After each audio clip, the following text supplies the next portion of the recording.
রব্বুল আলামিন বলবেন, নবী আপনি কাঁদেন কেন? আজকে তো আপনার কাঁদার দিন না, আজকে তো কাঁদার দিন না, কেন কাঁদেন?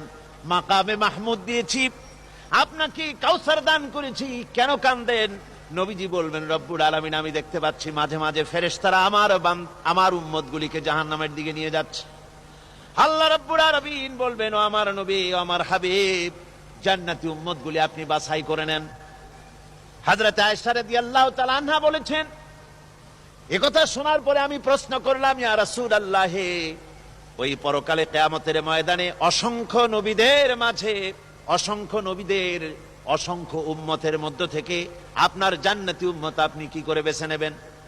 হুজুর বলেন, আয়েশা, যদি কোন ঘোড়ার কপাল যদি থাকে সাদা, আর সাদা কপালওয়ালা ঘোড়াটা যদি অনেকগুলি ঘোড়ার মধ্যে হারিয়ে যায়, তাহলে সাদা কপালওয়ালা ঘোড়াটারে কি তার মালিক খুঁজে পাবে নাকি? হযরত আয়েশা বলেন, হুজুর অনায়াসে পাবে।